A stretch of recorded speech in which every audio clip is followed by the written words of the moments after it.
Hiya, welcome to Pickler the podcast. I'm your co-host Stacie Townsend, along with John, the People's Champ Davison.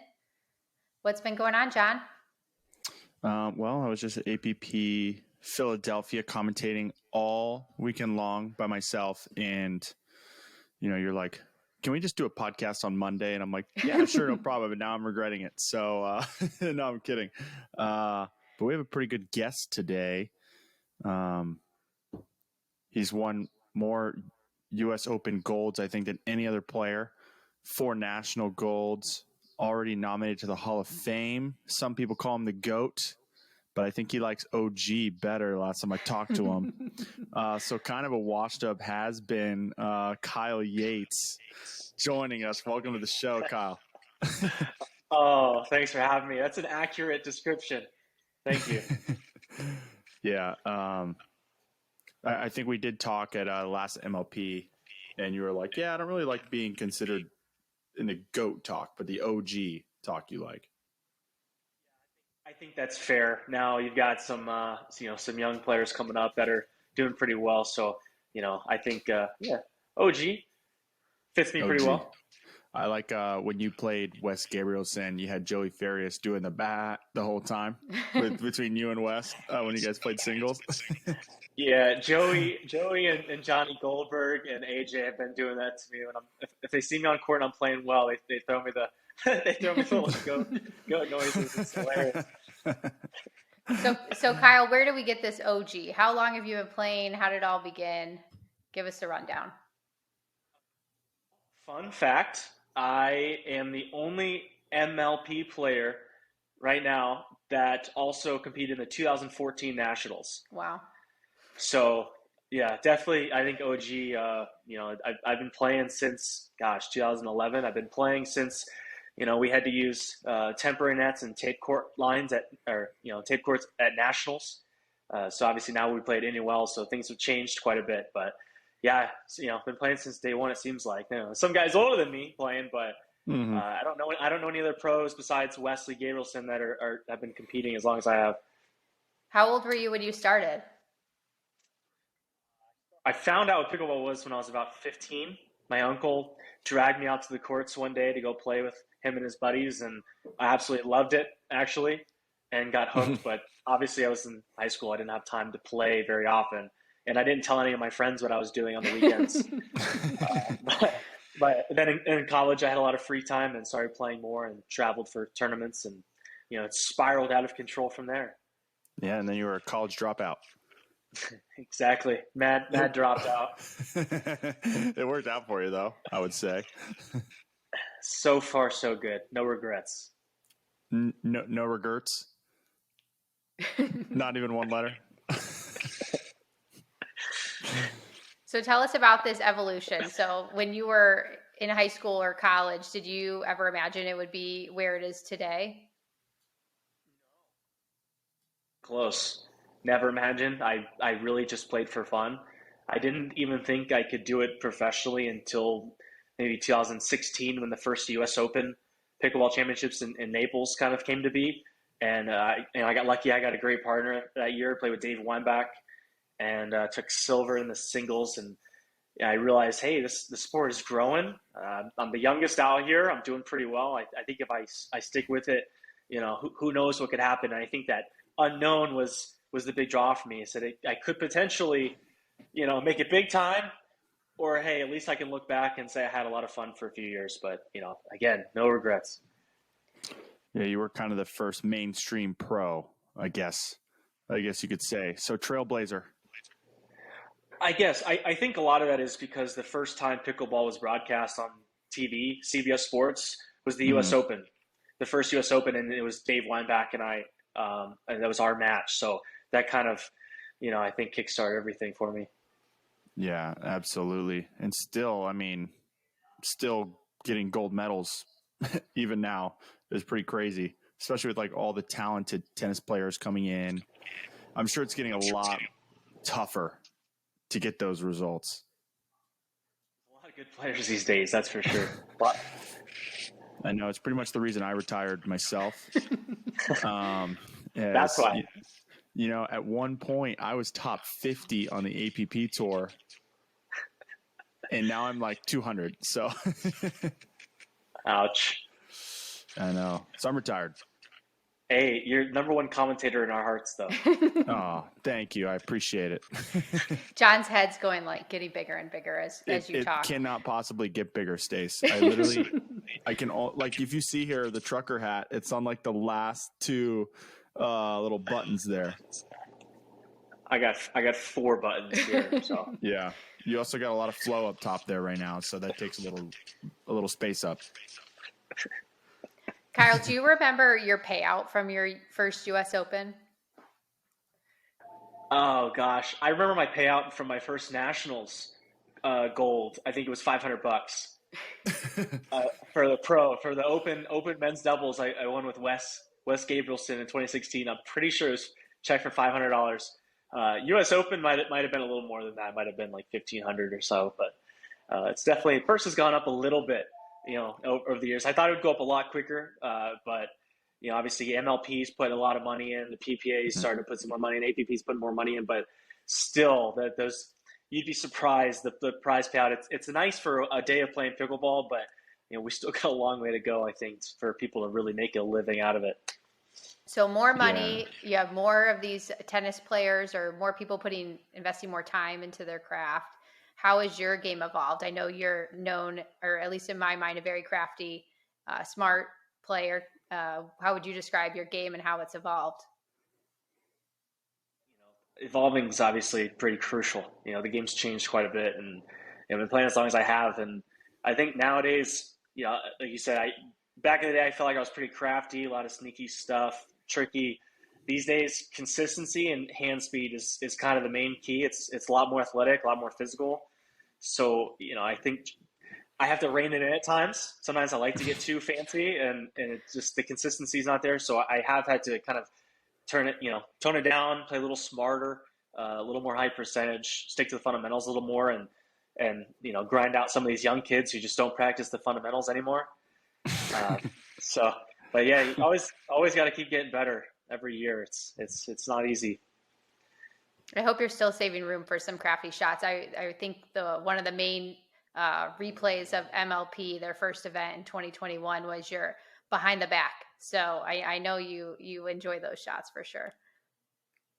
I do. Obviously, some of these other guys can hit crazy shots too, but no, just sneaky stuff. Like just throwing in tricky lobs or some funky spins, no look stuff. Just keeping people on their toes. You don't want to be too predictable. But yeah, I think I can be known to be a little too flashy at times. But I'm trying to have some fun out there. Yeah, and then you have Gabe Tardio taking your shot now. Mm-hmm. Yeah, these kids keep taking my shots, but then they're better at it than I am. So it's hard to be bad. Oh man, he does it well too. But you are probably the first to do it, I would say. Or did you or did you take it from somebody else? John, if you guys don't know, is referring. I have this backhand dink where I turn and hit this kind of little inside out, little flicky forehand at the person in front of me. It's super deceptive. It's hard to read. It's hard to see it coming. And I actually learned it. Believe it or not, from Steve Dawson. So I have to give him credit. He was doing it and he was drilling, or he hit it a couple times when we were just kind of messing around. I think we were teaching a clinic somewhere, and I kind of asked him about it, and he showed me. And then I started doing it, and then I started doing it in tournaments and competitive matches and whatnot. Now I'm seeing, other people doing it. I'm like, hey, where'd you learn that? It's cool. I try it a lot in rec play, and it's usually very low percentage for me. Yeah. Hey, when it works, it's pretty sweet. It's that 1 out of 10 time that it does work for me that makes me keep trying it. 100%. That's why he dropped out of that top 50, Kyle. Exactly. I was trying to join Team Sick Tricks, but I just wasn't consistent enough. No, we don't have any openings right now at the moment. Sorry. Kyle, what do you think of all this pro landscape, the 3 kind of competing entities, or what do you think about it as a player? I think that's going to happen. I know a lot of people were surprised at first. They say, "Oh, there's not room for multiple tours."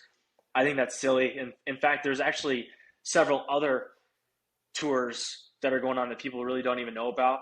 But no, I think it's great. I mean, there's so much talent obviously in the sport right now. So many good players, and so spreading them out is not necessarily a bad thing, especially if each event's different. So obviously the PPA, sometimes their events look pretty different from just APP events, and obviously MLP is vastly different from both of those. So I think there's room. I think there's room for both. I think people keep getting better too. So I think people are starting to really enjoy watching it more online. That the coverage is getting better, the live stream is getting better with elite commentary like what John Davison provides. People are enjoying watching it more. So I think there's definitely room for all of it. So we'll see. It's a shame that some players are only permitted to play certain events. I like giving them the freedom to do what they want, but it's bound to happen. Yeah, it'll be. It'll be interesting to see like how those contracts will start to shaping up in a year or so. Yeah, see if anyone regrets their decision. Obviously, I have just so much fun with MLP, and I always like to play lots of other tournaments. I'll go play some local tournaments here and there. And so I personally like to get around and have the freedom, but I definitely can see the allure of playing that pedestal, like what the PPA provides where, they're getting to play with a lot of celebrities and things like that. It's cool, but I think the grassroots pickleballers, I still think kind of support these smaller events as well. Were you tempted to sign one of those contracts when they first came out, Kyle? I actually believe it or not, I was contracted with the PPA last year, which is why I didn't play a ton of APP events. I played mostly PPA, and I was planning on re-signing and do that again this year. But when they switched over to the 3-year full exclusive contracts, they upped everything. It was more of that, okay, we're expanding. Are you with us or not? And there wasn't a lot of leeway. And I said, you know what? I don't know what I'm going to be doing in 3 years, so that's a big risk for me. So I said, you know what? I'm just going to focus on some other things for a little bit. And I started playing some APP tournaments, MLP, started having so much more fun. I said, you know what? I still have a few more years of competition left in me. So, I'm still going.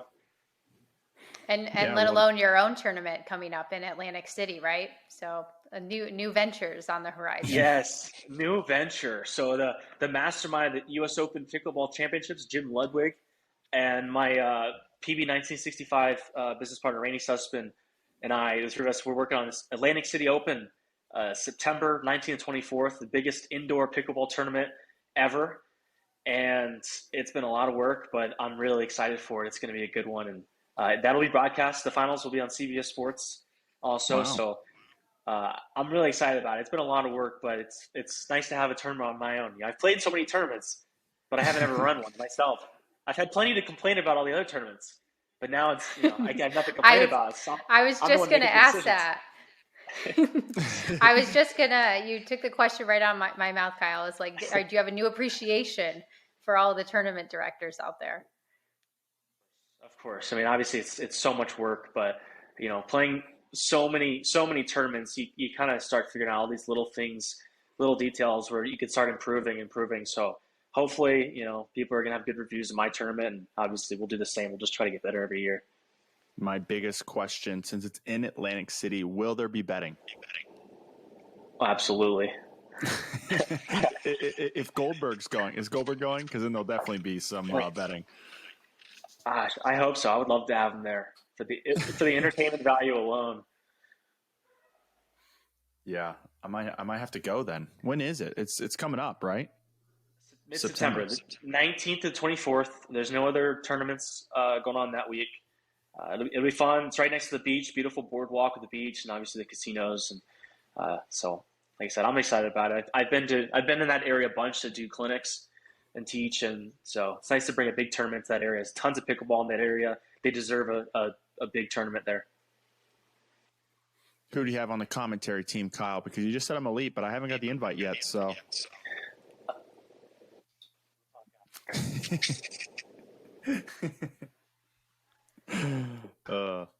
So Kyle, turning back to pro pickleball as a whole, what would you like to see change or improve? What do you think the game needs? More money. Actually, I will touch on one little thing that has been bothering me. So right now, you have so many good players, and there's only so much prize money, but it's really, I mean, you have to be at that top percent to make any sort of money. If you're getting fourth at these tournaments, you're not making anything. And so the players who are able to do it full time and play week in, week out, get a tons of results, work their way up the standings list, get their appearance fee, play more tournaments, get better partners. They're reaping all the benefits.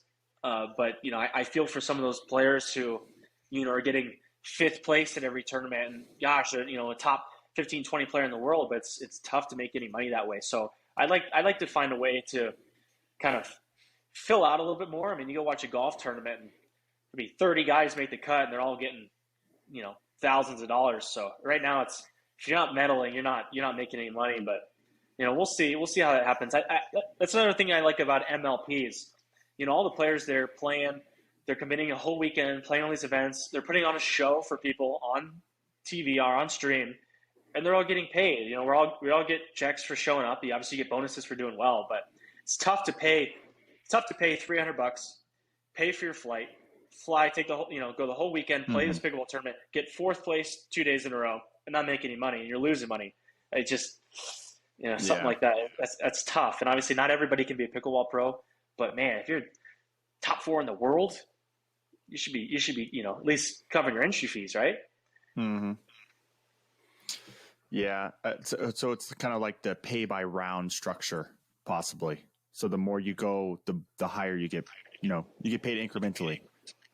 Well, the PPA experimented with that, and so they pay per main draw win. Well, first 2 rounds is not much. It's like $100, $200. But quarterfinals and on, it's like $1,000, $2,000, $3,000, whatever it may be. But with the way these players make their teams, and you got the number 1 guy playing with the number 2 guy, and the number 3 guy playing with the number 4 guy, and number 5 guy playing with the number 6 guy.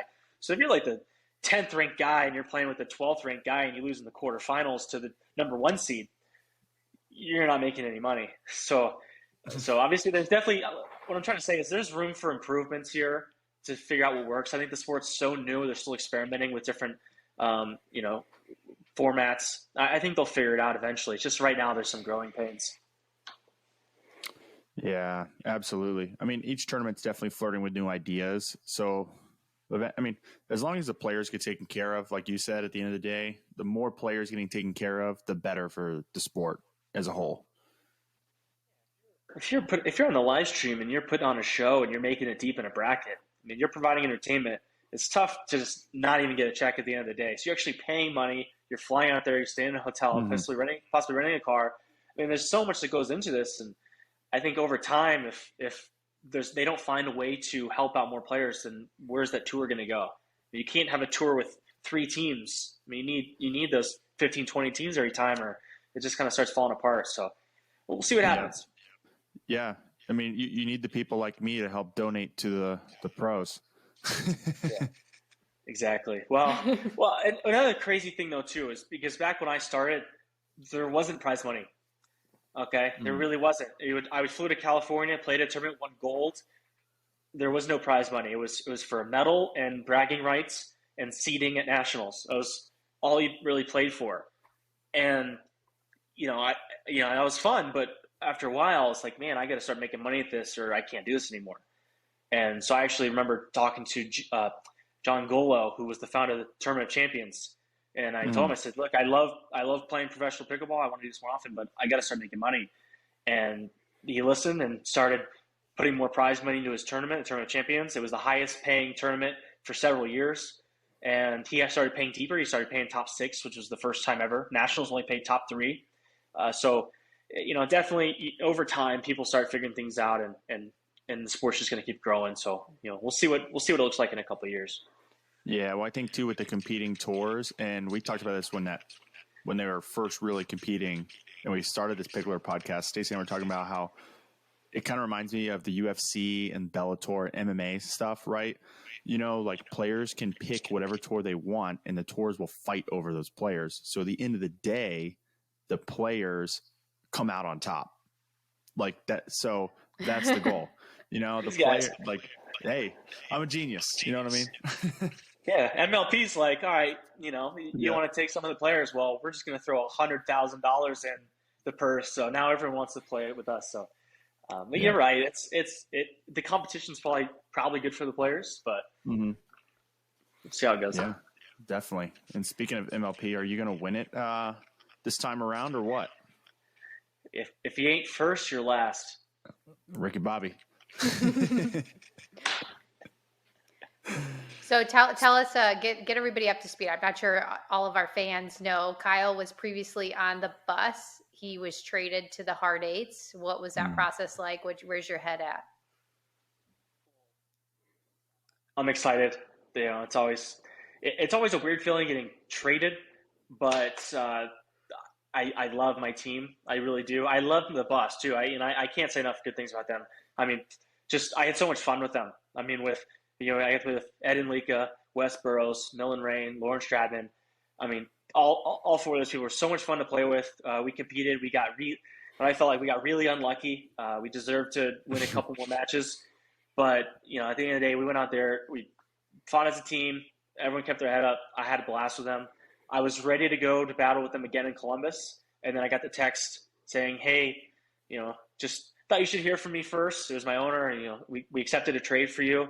Good luck with everything. And apparently another team had been trying to snag me for a couple events now. And, I think they finally made a way for it to work. It was a little double trade, guy for girl, or a guy and a girl for a guy and a girl.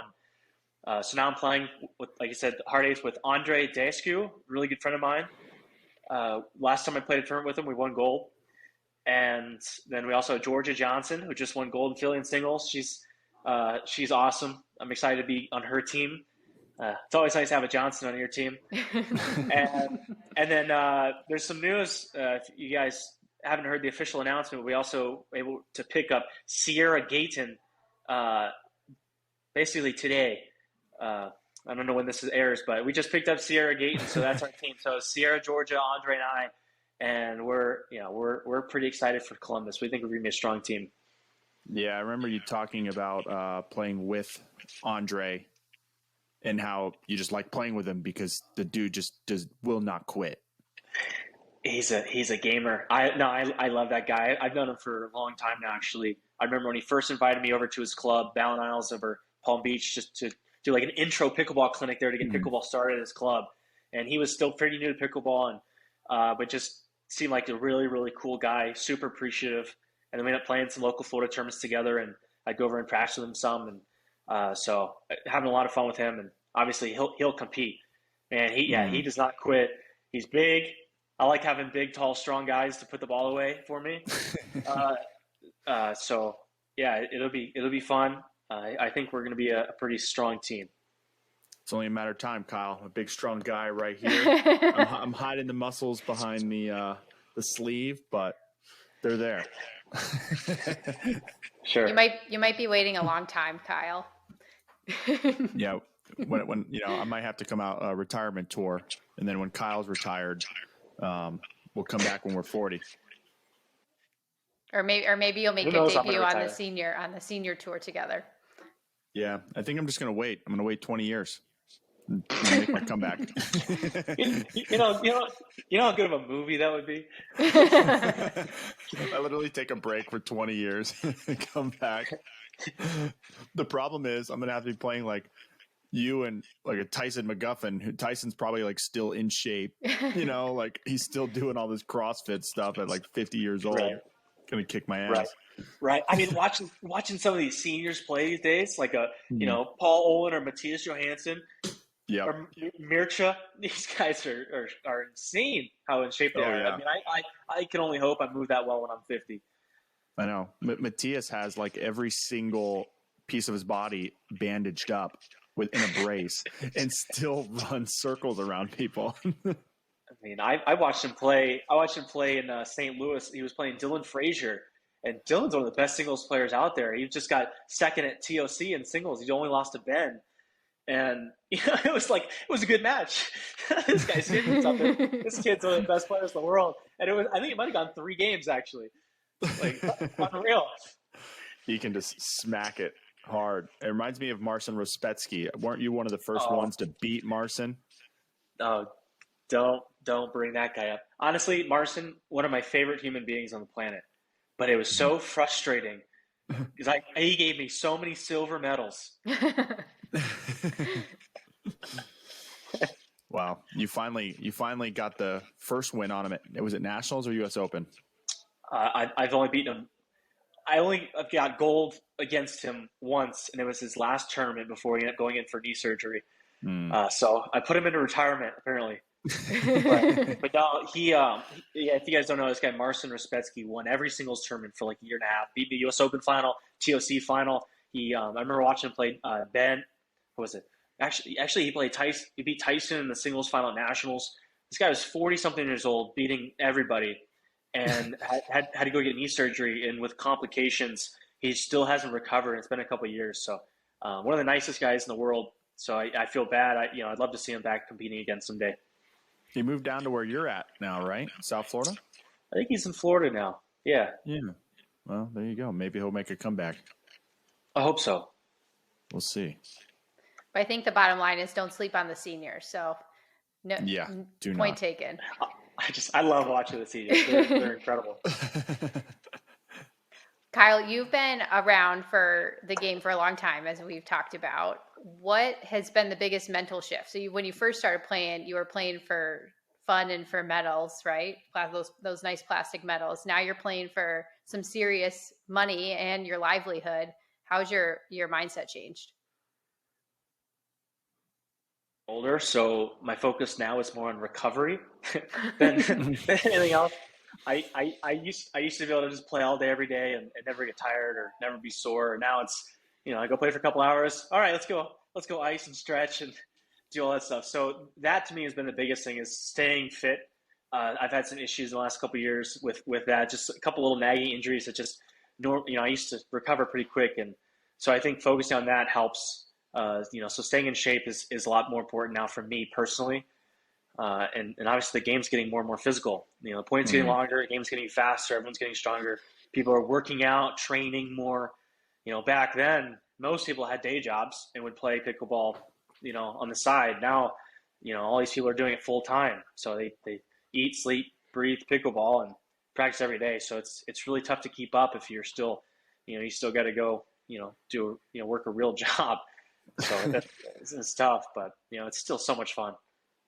Yeah, it's crazy how physical it's gotten. I mean, every point, the hands battles now, you have to win 10 volleys, where it used to be even just like probably a year and a half, 2 years ago, it would be like 1, 2, 3, maybe.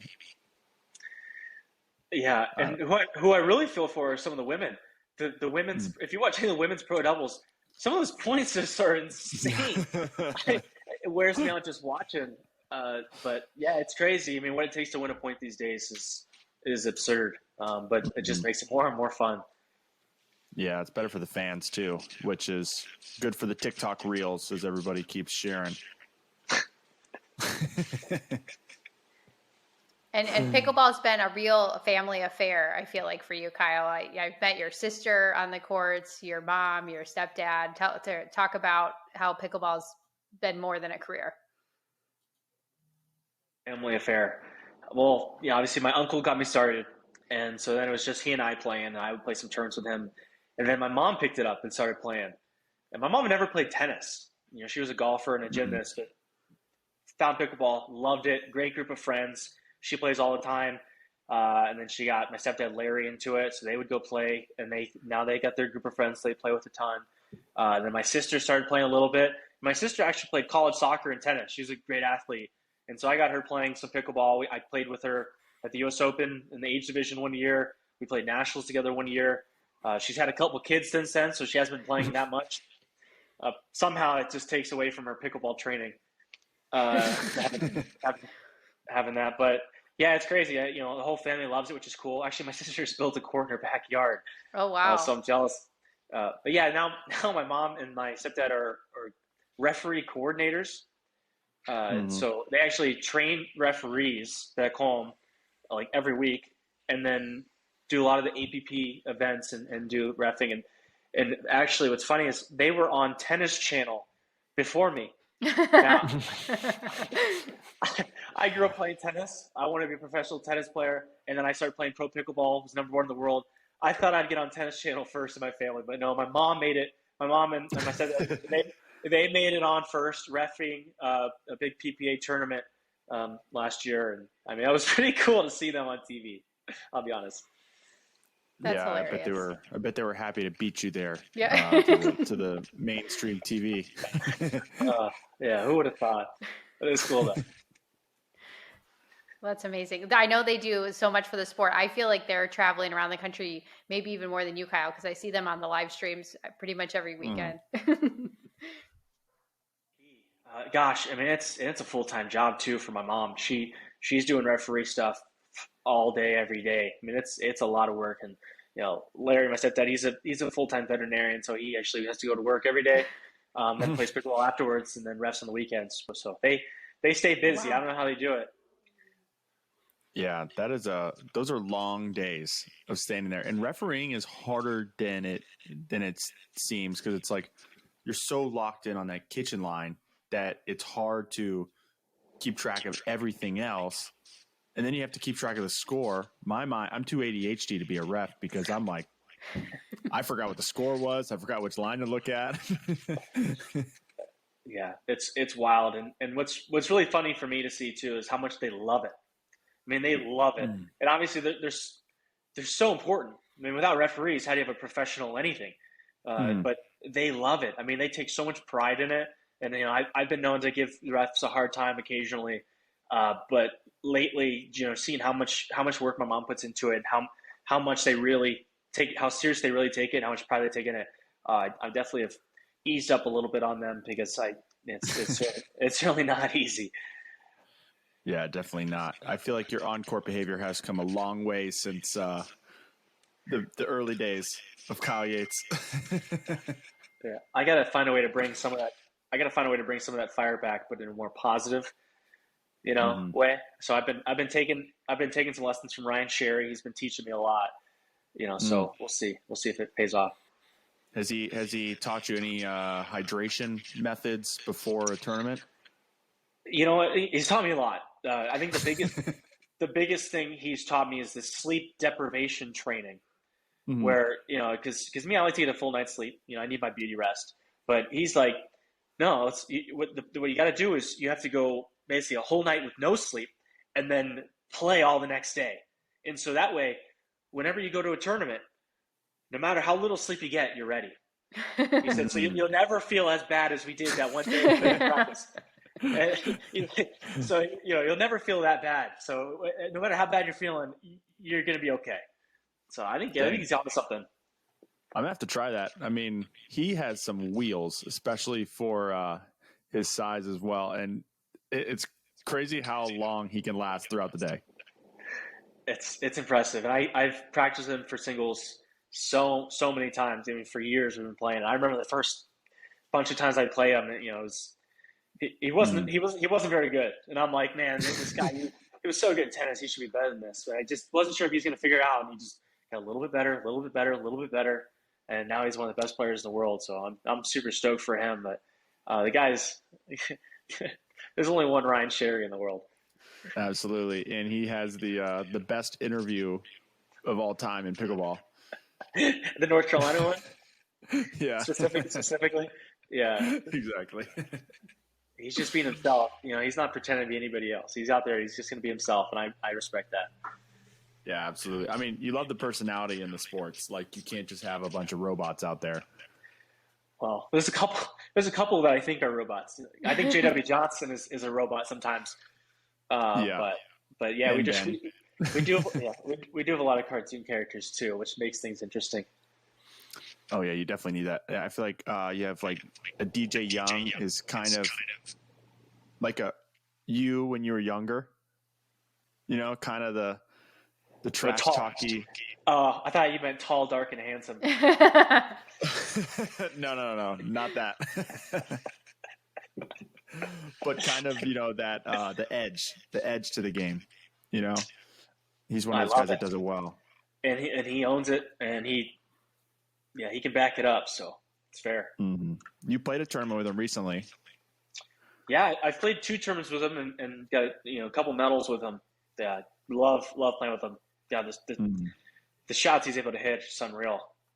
Oh yeah, crazy. But we're not talking about him. We're talking about you. That's right. So Kyle, give us your perception of the Kyle Yates brand in pickleball. Who's Kyle Yates on the court or off the court? I think that's. See, I could tell you who the Kyle Yates off the court is, but you're gonna have to tell me who the Kyle Yates on court is because I just be myself. I don't really know how to describe it. But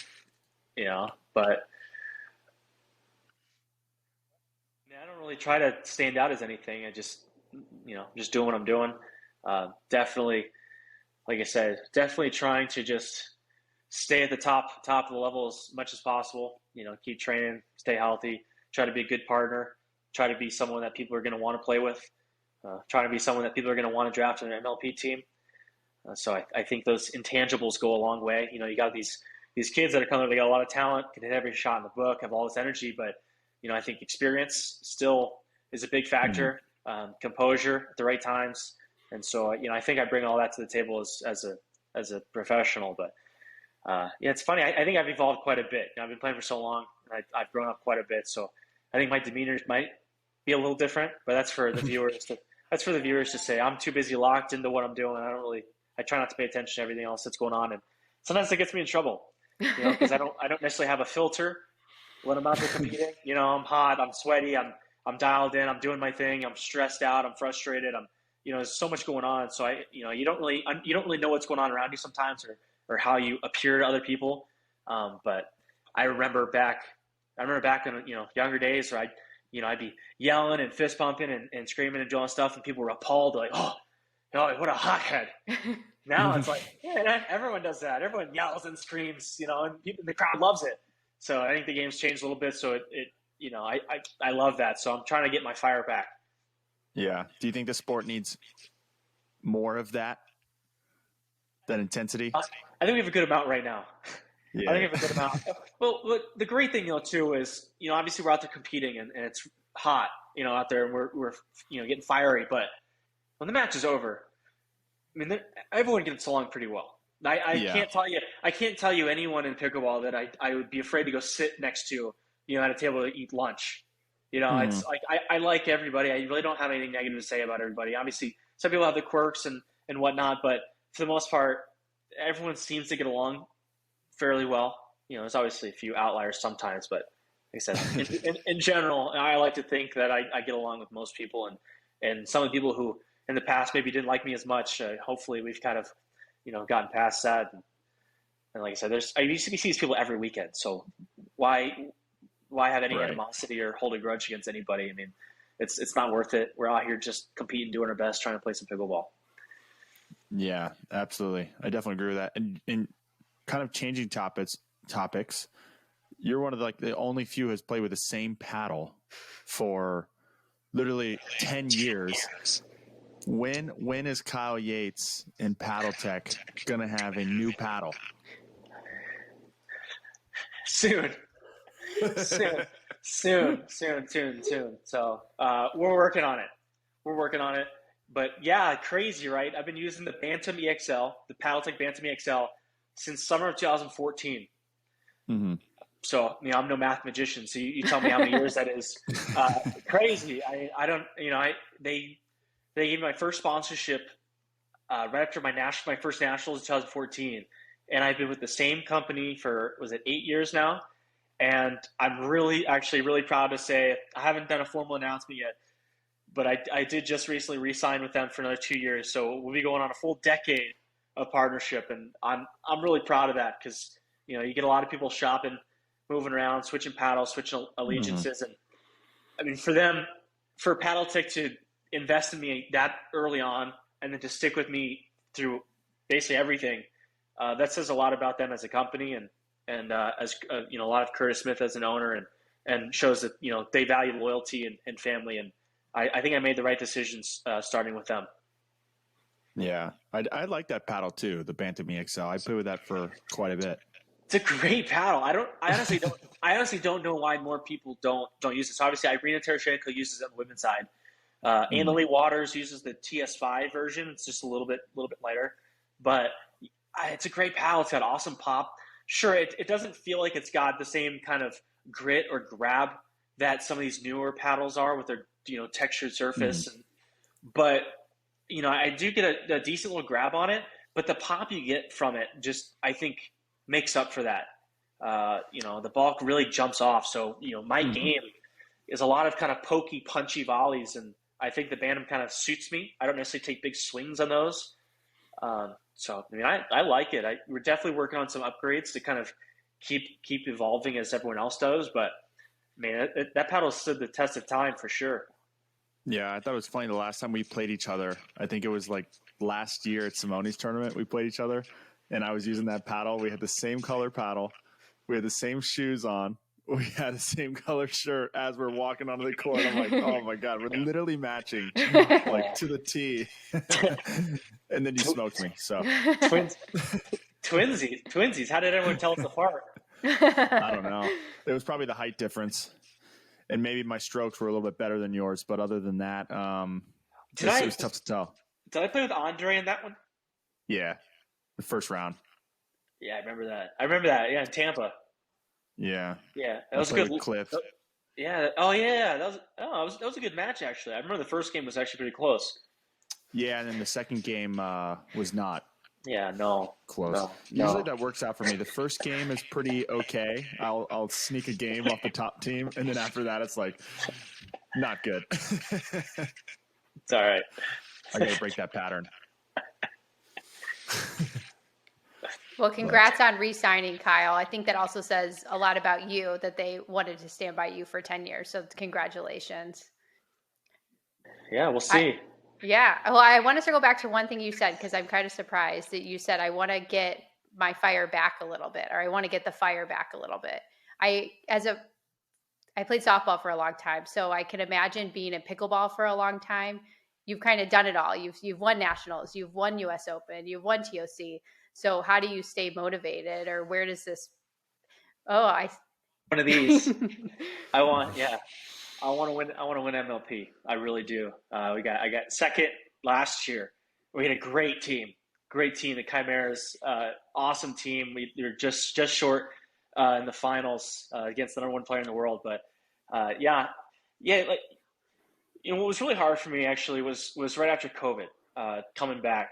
So like during obviously the COVID break, there were no tournaments for 6-7 months or so, and that was kind of weird for me because at the time, right before that, I just won US Open, just won nationals, and I was, everything was looking up, right, and then everything just stopped, and it was that realization where, man, I'm not going to be able to play pickleball forever. I mean, I could get injured next week and not be able to play ever again. Then what am I doing? What else do I have to offer? What else am I going to do with my life, really? And so it was kind of a weird question for me. So it was a good 6 months where, I don't want to say I was depressed because I was lived in beautiful sunny Southwest Florida, and was doing my thing and started focusing on some other things, but actually competing, I didn't care as much about playing on court or anything like that. I was focusing more on off court stuff and some business ventures and things like that, and trying to find something else. And then, tournaments kind of came back. I went and played some tournaments, but there were really no spectators for the first few. And I just wasn't enjoying it like I used to. And, but obviously it kind of came back. PPA started back up. I played some PPA tournaments. Then this year playing APP Tour, I just had an MLP. I just started to have so much more fun again. And obviously it's been a lot of work to kind of get back up to the level that I'm confident playing at. Skill wise and fitness wise, but playing at that level, I kind of remembered what I liked about it to begin with. I didn't just enjoy winning, but I just enjoyed competing. And so like I said, I'm kind of getting that back. I'm starting to care more. Starting to enjoy it more. That feeling of being pushed, and obviously I'm not getting so upset about the losses anymore. Or back, I would get so upset every time I lost, but now it's okay, back to the drawing board, back to practice, always trying to get better because, you're not going to win every time. And in fact, pickleball is one of those sports where you go play a tournament, 99% of the people lose. Yeah. It's only one winner. So there's 40 teams, only one team's going to win. So odds are you're going to lose. Right. So, I think it was more just accepting the fact that, okay, look, I'm not going to win every time, but what I can do is I can keep getting better and keep positive attitude. So that's been interesting for me. A little shift mentality, but just enjoying it. And, yeah, get that fire back. Care more, especially if you go to MLP. I mean, I'm not going to be quiet. You're gonna hear me yelling, trash talking. Well, that's why I was interested that you said that, because the first MLP in October of last year, I thought you were the rowdiest, biggest cheerleader for your team. So I was just surprised you said you had no fire. You were screaming on the sideline the whole time. No, I still had the fire for that, but you go play just another everyday tournament. It's tough. I play a lot of tournaments, and sometimes they tend to blend in. MLP, there's nothing else like it. Some of these APP tournaments have been a lot of fun. But yeah, I mean, if I feel like I got a good team or a good partner and we got a chance to win, I definitely get fired up. So highlight of your career, Kyle. What's the highlight of your career? I can think of a couple. I could probably think of more lowlights, to be honest. Believe it or not, I'm being serious. But obviously winning U.S. Open.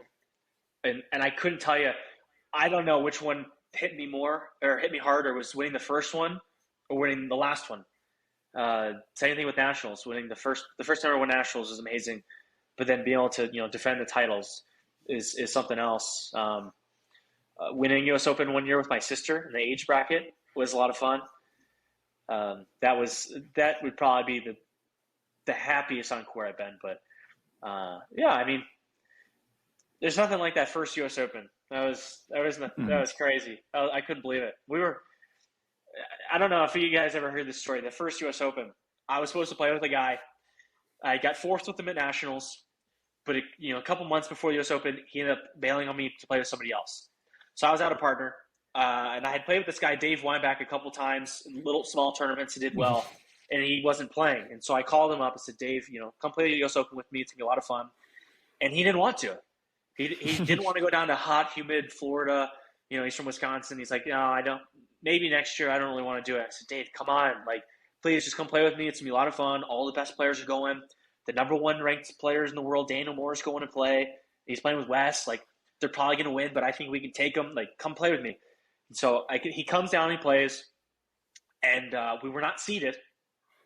We're just middle of the draw, and we won. We made it to the finals. We played against Wes and Daniel, the number one seed in the finals. And I think people were taking bets expecting us to lose pretty bad. And gosh, we beat them. And I couldn't believe it.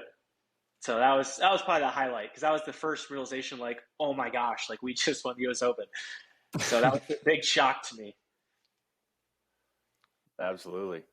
Well, and then so you're Atlantic City. I just looked up your result, or your entry list. You're playing with Rob Cassidy, which talk about two exciting guys on one court right there. That's gonna be a lot of fired up stuff going on. He's the king of indoor too. Yeah, we're gonna be a tough team. It's gonna be a lot of fun. I mean, it's gonna be fast in there. It's gonna be concrete floor, but I've gone in there and played a few times on the floor, and it's nice, smooth, clean. It'll be fun. But yeah, CPS Sports, you better be ready, because we're bringing the heat. I might have to enter into this tournament. And, I'm gonna take your cash prize. I'm seeing some possibilities here for a medal for me, so I might have to enter in this. We are paying out pretty deep. I think we're paying out top 6. Ooh. So you have a chance. I'm back, baby. I'm out of retirement. So what else is going on coming up for you, Kyle? Well, we got a little doubleheader APP tournaments next week. So we got Chicago Open this upcoming weekend. I'm playing with Rafa Hewitt. Talk about fire. Wow. Yeah, fire. MLP champion Rafa Hewitt. And Alex Trong, who, if you guys don't know, Alex, 16, 17 years old, has been playing lights out lately. So I'm excited to play with her in mixed doubles. And then right from there, we go straight down to Atlanta, hot Atlanta. I'm playing with Dylan Frazier, So the Freights train is coming back to avenge our silver medal. Our silver medal from Freight train. Frazier Yates. The Freights train. So we got silver a couple weeks ago in New Jersey. So we're coming back to avenge that. And then Lacey Schneeman, who was the MLP surprise standout alternate that filled in and clutched a dream breaker for BLQK. So I'm playing with her, so that'll be fun. And then, man, busy schedule after that. But those are the two I'm looking at right now. Who haven't you played with, Kyle? I don't think I've played with either of you. Well, that is true. Maybe when we reach that senior pro, you could be my first mixed partner. Okay. I think I asked you one time and you rejected me. I probably just straight up said no to you, to be honest, John. Normally I'm really nice about it. Like, oh, I can't do that one, or oh, I'm already taken, or no. With you, I was like, no. No, I think that one actually you did play the nice card. You said you had signed up with someone else, but yeah, so you didn't give me the straight up rejection. But you didn't have a partner on the entry list, Kyle. So. And I was still needing a partner for like another week or two after that. I'll forgive you.